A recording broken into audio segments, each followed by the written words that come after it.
Hello, friends. Now it really is kind of a welcome back because there was no new episode last week because I'd been away on vacation. So I did a couple of podcast breaks during the year, like maybe two weekly episodes I skipped, but that was one of them. So, welcome back. Before I dive in today, I have a big favor to ask. If you are listening to this podcast in Apple Podcasts, can you go into the main page of the podcast and scroll down and rate the podcast? 5 stars if you believe it deserves a 5-star rating. If you don't think it deserves 5 stars, maybe just skip the rating. These ratings, I have been told, really help people find the podcast. And last time I checked, I had 31 and I'm trying to get to 50. So it literally takes like 5 seconds out of your day, but has a huge benefit for me and really for you on the back end. So if you're able to do that, I super appreciate it. And also, I have a lot of guest episodes coming up. I'm going to save, I actually have 4 people that I am talking with over the next few weeks. So I'm going to space them out. I'm not going to do them 4 in a row. I will probably space them out over a couple of months, to be honest.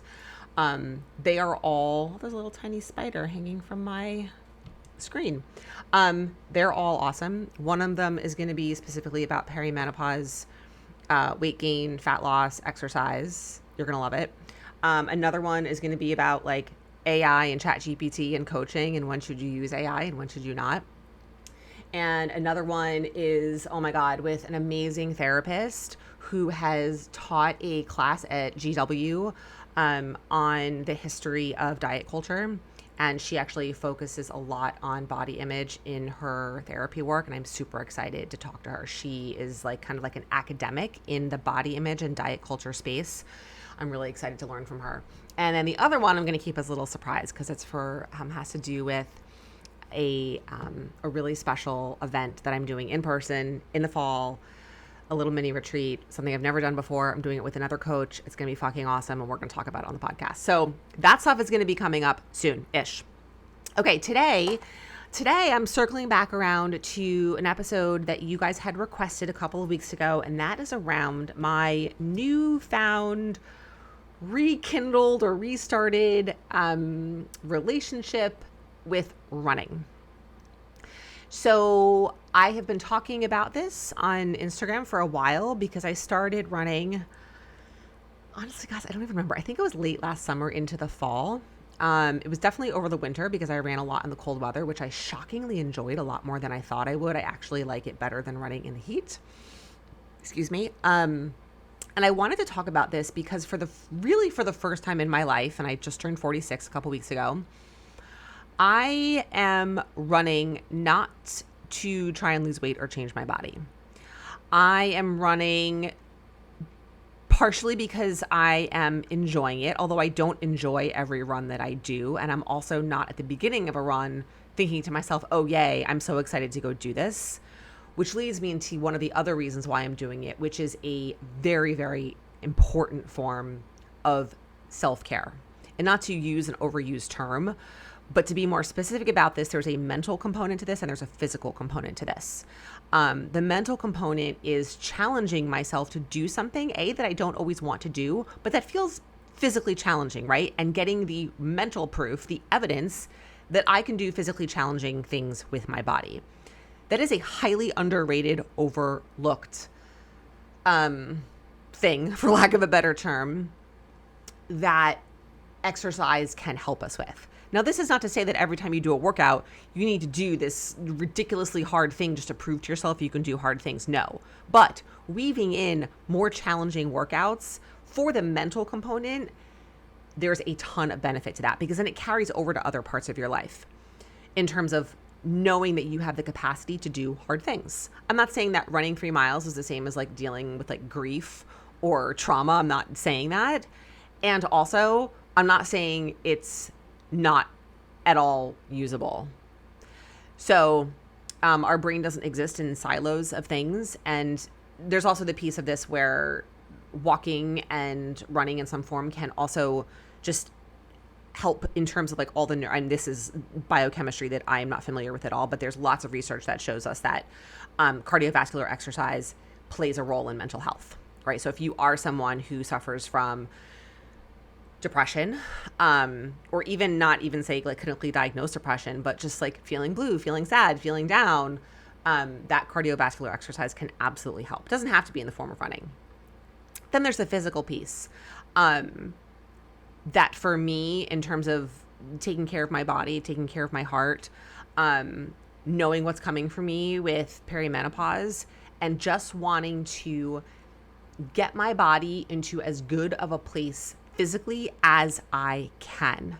Kind of like quote unquote, like from the inside out, meaning that I know that these runs that I'm doing are benefiting me because I'm doing a mix of like very slow. Like when I run, I'm running like the fastest I'll ever run would be like a 10-20 pace, which is fast. Usually I'm much closer to 11 and often I'm even above 11 minutes per mile. So this is like a jog. And then once a week or once every other week, I will do a 15-minute HIIT workout on the treadmill where I am sprinting. Those are like all out sprints on the treadmill, but it's only about like 10 minutes of actual work. It's probably about 6 to 7 minutes of actual work because it's interval training. So it's alternating running and walking. And I do that not because I love it or look forward to it. I don't. I do it because I know it is super important and good for my body.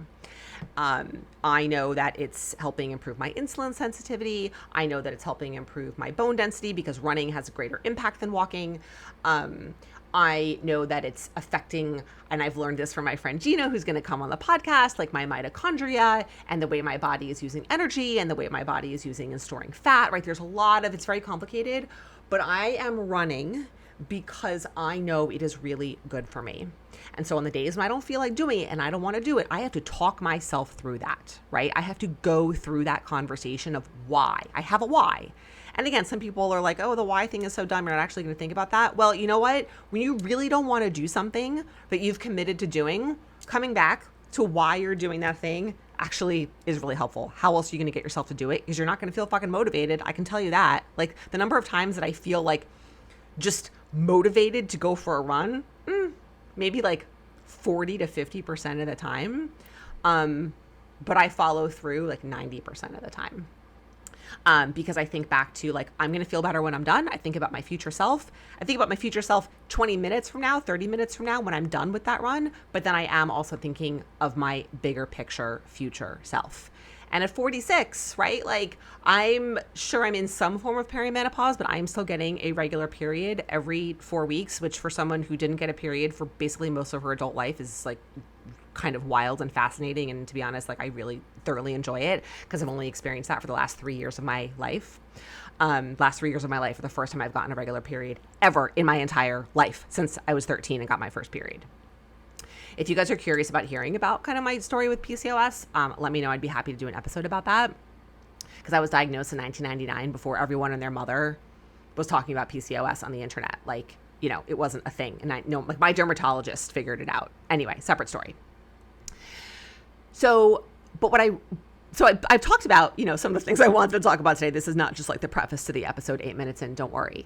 But where I'm going with this is that I am not, for the first time in my life, I am not running to try and lose weight.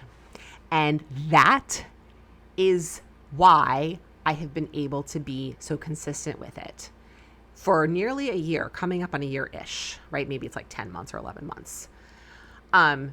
Because I'm doing it for all the reasons that I just talked about. Because when we do things, anything, whether it's eating a certain way or doing a certain workout, just to lose weight, I'm going to say the word never follow through on it. Because what happens is we're relying on an outcome that we have no control over. So when that outcome doesn't happen in the way, at the pace, at the frequency, in the timing that we want it or expect it or need it, we give up if we don't have another reason why we're doing that thing. But then we blame ourselves. We don't look at kind of the bigger picture around our behavior and the way we're using that goal or misusing that goal and the way we're using and misusing things we can and can't control. So when I choose to run because of how it makes me feel mentally and to benefit my physical health, that's a very different outcome that I can tangibly feel and see like in my blood work and in how I just feel in my body moving around, then is the scale going to be down 2 pounds tomorrow? right? Which I don't have any control over. And what if it's not? And if it's not 2 pounds, down 2 pounds, like, oh my God, I ran 10 miles this week for nothing. The scale didn't even go down. Why am I even doing this?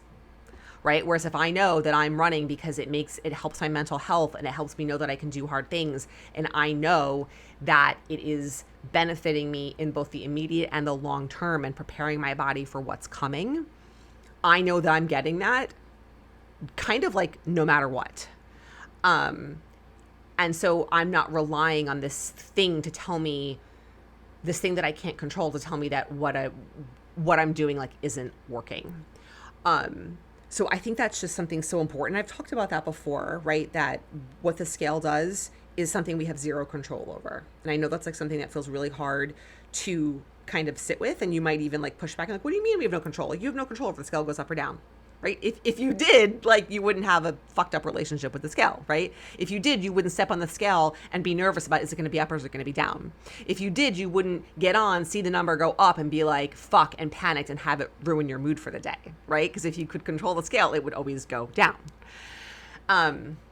So part of this links back to that when we want to have reasons that are more kind of action based for why we're doing things, not always outcome based.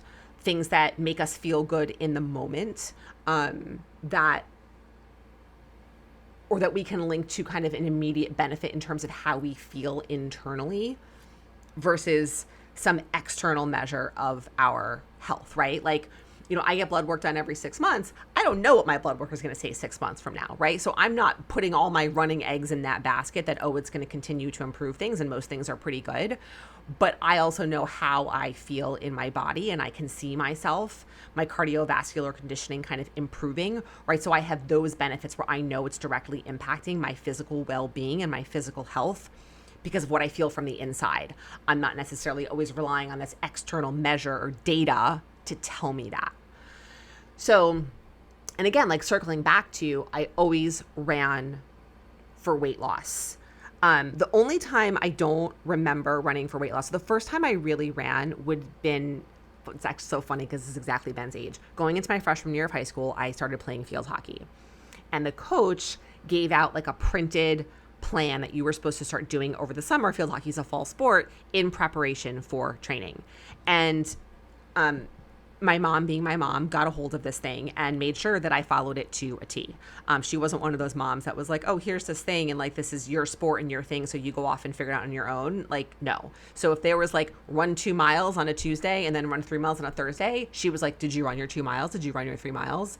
So I did. And honestly, it was in summer, and I remember like hating it. I can like see myself. I have a couple of really clear memories of running in my neighborhood, which is about 35 minutes from where I currently live, and just hating it.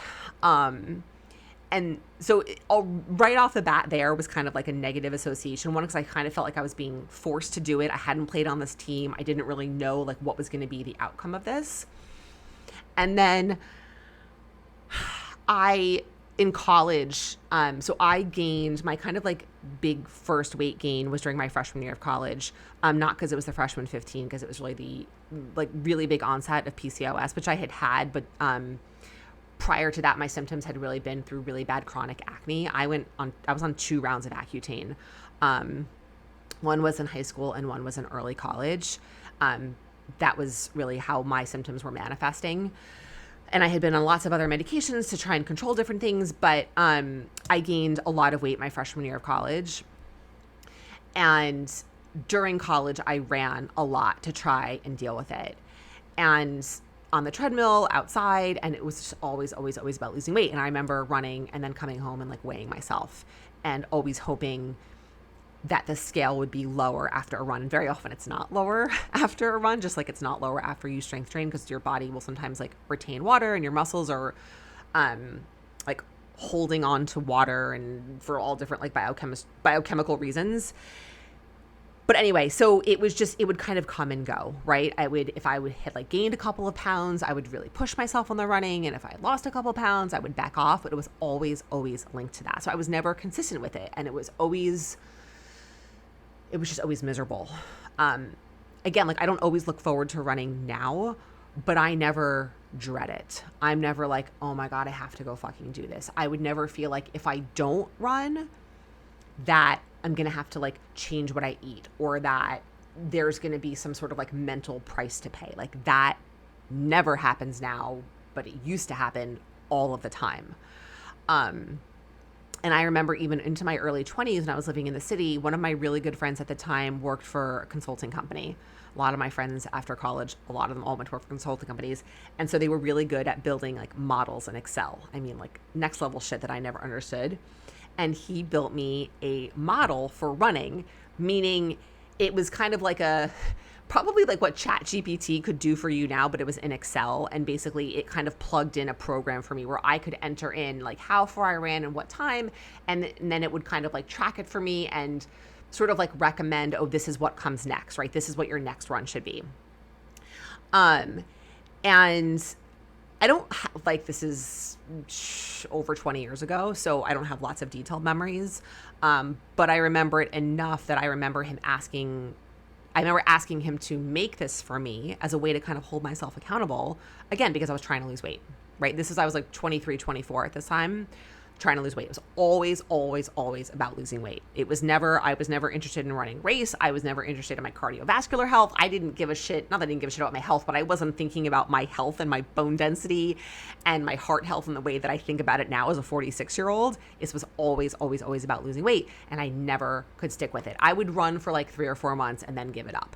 And then maybe like 3 or 4 months later, when the scale wasn't budging and I was feeling like shit, I'd go back to running. Because it would always feel like running would be the thing that if I could just stick with it, if I could just do it, if I could just follow through, I would lose weight. And you would hear about people running, like celebrities. Like I'm sure Jennifer Aniston probably ran because I was obsessed with her and she was always the person that I wanted to look like. But it was always, always about losing weight. And through like my late 20s into my 30s, like I cycled on and off with it really until probably like my mid 30s, when I really just got into walking, and then the intensity dropped way off of all of my exercise, which over time contributed to more weight gain. So now, again, for the first time in the last year, I am running. It has nothing to do with weight loss. I think I have lost a little bit of weight as a result, nothing drastic or dramatic. Because just naturally I'm moving my body with a little bit more intensity, with more frequency, right? And intensity does matter. That's really a separate topic for a separate episode. And I talked about this actually in the walking episode. That was like a month ago at this point. Right? That intensity matters, and you do need to have some intensity to your exercise. And if you only ever move with the same level of intensity, your body will adapt to that, right? So I'm able to kind of like change things up, and the HIIT workouts definitely really help with that. But I just totally lost my train of thought. This is the longest I have ever stuck with something. Not with something, with running.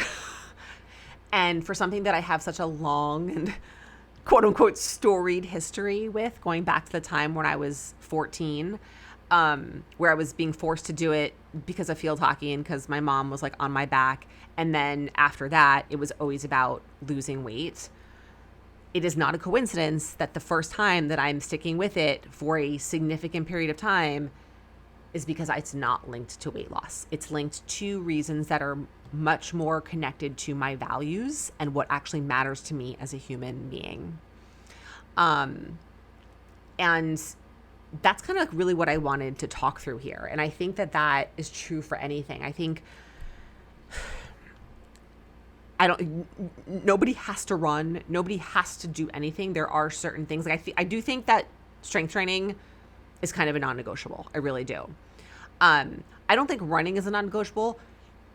Doing cardiovascular exercise, I think is, but running is only one way to do that, right? You can elevate your heart rate. You can elevate your heart rate with like fast walking or putting on a vest or walking up a hill, playing tennis, riding a Peloton, taking a dance class, right? There's a lot of ways to get your heart rate elevated. Running is just one of them. So it's not like I'm sharing this more because of my relationship to running, so to speak, than I am to say like, oh, you should be running. That's not at all. That's not at all the point. And I think what's also interesting is the longest distance I have run in the last like 10 months is 4 miles. And I have no interest in running further than that. I thought maybe I would start to kind of like get curious. I haven't. And I'm not pushing myself. And the reason I'm not pushing myself is because it's not linked to weight loss. I don't have a thing in my head, well, if you just run a little more, just a little more, just a little more, like you'd burn more calories, like you'd get better results. Like, no, I've gotten the results that I want and need to get from what I'm doing. And it just hasn't hit me. And I have definitely, at times over the years, I never thought about doing a marathon ever, but I definitely was like, oh, what if I could run a half marathon, right? And thinking that running a half marathon, training for a half marathon would help me lose weight. My roommate in college was a big runner, and she's run a couple of marathons, but she ran a lot. And I think she was my roommate senior year, but she was one of my closest friends all throughout college. And I think the fact that she ran a lot definitely played a role in it for me. And she was running because she liked to run, but I think she was also running for other reasons too. But I definitely thought to myself, oh, the more I run, the more weight I'll lose. And the great irony that you'll hear a lot of people say is when they train for a marathon, they'll actually gain weight. It really depends, but sometimes running can really jack up your appetite. I have not found that has happened, but I'm also running pretty short distances, right? So on average, I will usually run twice a week, 2 to 3 miles. I do 4 miles pretty rarely. And Danny and I actually we did our first 2 races this year. So I did a fundraiser run in May for a organization that's super close to my heart because I volunteer there at Imagine, which provides grief support to families and children going through traumatic loss. But they have a fundraiser 5K every year. Never done it before. We did it this year. It was so much fun. And then we ran a 4 miler on 4th of July just a couple weeks ago. And it was really hot. It was kind of like during that heat wave. And we did it, and it was hard. And I walked like a minute of it towards the end, and I was really proud of myself. And 5Ks, 3.2 miles, I'm all over that. I just have no interest in like running further than that. And I think that says something because I always remember wanting to go further. Like, so when I lived in the city, I lived in 2 different apartments in the city, and one of them was in the West Village. And I would run along the Hudson River. And it was like an awesome place to run. And I remember like jogging out there and getting out to like the West Side Highway, then getting over to the river and just hating it. Like literally just hating every step of it. Like I have no memories of it feeling good. And there are some runs I do now where I'm like every step feels like sludge. And then there are other days where every step feels like air. And I'm like, I could keep going. I think I could get to 5 miles today and I would feel good. But I haven't done it. But it's just like some days you wake up in a shitty mood. Some days you wake up in a great mood. Some days you're starving. Some days you're like, you could eat like barely anything and feel full. It's like that with workouts. It's like that with running. And I have learned not to let it get to me. If it doesn't feel great, it doesn't feel great. And I usually do like push myself to finish it. But sometimes if I'll have 3 miles planned, I might do 2. And if I'm feeling good and I had 2 miles planned, I'll do 3. Right? So I'm not like, yes, I guess I'm a runner. I just bought new running sneakers because mine were definitely worn out and it has helped a lot. But I'm running short distances. And I think that's the thing. I think we associate like being a runner or running with having to increase, like having to go longer, having to do more, having to do in a race. Like you can run 2 miles a couple times a week and you might be shocked at what that feels like for you. You can do run walks. I actually remember so it was like a year ago, April of 2025, we were in LA for spring break and I ran there and I remember I hadn't run in a while, but I was doing my weekly HIIT workouts and I was like, you know what, instead of going for a walk, I'm going to go for a jog. We were staying at my uncle's house in Woodland Hills. And I was like, oh my God, this is easier than I thought. And I remember coming back and talking to Gina, who was doing programming for me at the time. She's like, yeah, it's because those HIIT workouts. And I was like, oh, wow, like this is so cool. The running was easier. I hadn't been running, but I was able to do it a lot more easily than I thought I could because of those HIIT workouts. Those once a week, 10, 15-minute high intensity workouts had changed my physical fitness. And it was really cool. And I'm like, wow, there are like concrete, tangible benefits to this in what my body can do and how it feels and my strength and my capacity. And I'm like, this is like, there's no way this is not good for me. And that was really cool to see. And I had a point in the reason I was telling you this. And I know I'll say with this podcast, like I'm not giving you any tips. I think the one big takeaway would be that if you are doing something solely to lose weight, it's not going to stick. You need other reasons why. That could be around like eating, right? That could be around a diet that you're doing. If you are on a diet and your number one reason and the number one outcome you are hoping to get from that diet is weight loss, it's not going to work. And when I say it's not going to work, I mean, you might lose the weight, but you will not keep it off, or you might not lose the weight. There has to be another reason why you're doing this, because if there is another reason why you're doing it, that's going to change the way that you approach it, right? And it's going to impact your behavior around the thing that you are trying to do.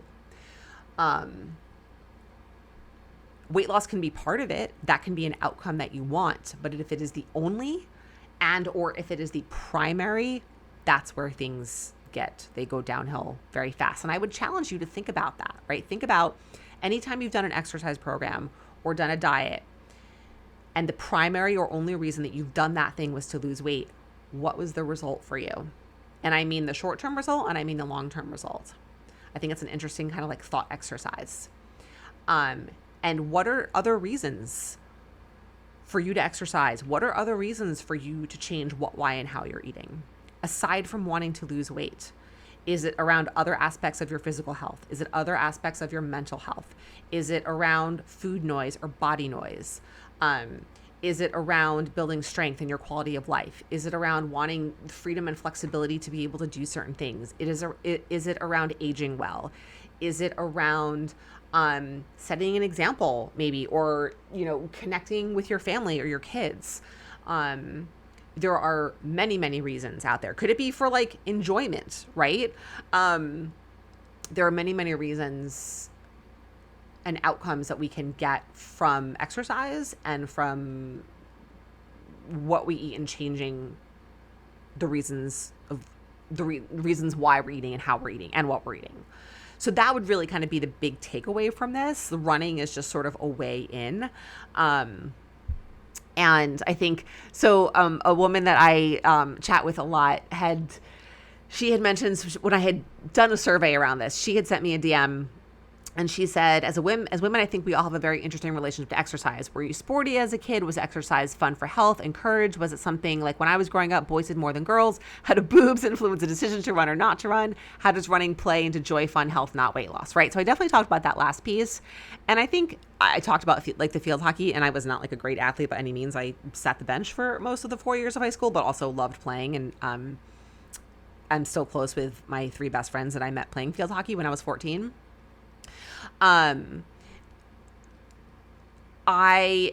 Exercise was something that I remember from a pretty young age, meaning probably when I started playing sports in high school. I don't remember exercise being like a thing prior to that, but starting in high school, I remember my senior year of high school, I belonged to a gym. I joined a gym with my friends, and I remember like taking like the fun like workout classes and like doing incline walks and really liking it.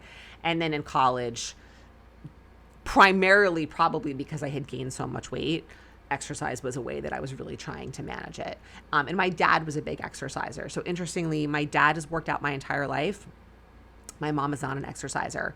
My only real memory of her exercising is she took dance classes when I was little, but she's not an exerciser, but understands the importance of it and was always kind of like on top of me about it, interestingly. So yeah, I think this has gotten kind of long and maybe a little bit rambly today, but hopefully it's given you some things to think about in terms of what do you do for exercise? Do you exercise? If you exercise, why? If you don't exercise, why not? Right? What are your reasons? What are you hoping to get out of it? How much do you enjoy it or not enjoy it? How do you stay consistent or not stay consistent, right? What are some of the obstacles that you have to exercise? and the reasons why you do things. I think I didn't really talk about this explicitly, but kind of a little bit more obliquely, where I said, well, I run 2 miles. And I'm like, oh, that's great. Like, that counts. Sometimes we think, well, if I didn't run 4 miles or 5 miles, or I didn't run for 40 minutes, it doesn't count. Or if I'm looking at my watch and I don't hit like a nice round number, like I gotta hit like that 30-minute mark or that 35-minute mark. Like, are those things obstacles for you, right? And when you hear me talk about running 2 miles and it like counting, what does that bring up for you? These are the things that I hope you'll walk away thinking about. And it also carries over to food. But yeah, I think that's really everything I wanted to share. And if you didn't go and rate the Diet Diaries, please go do that now.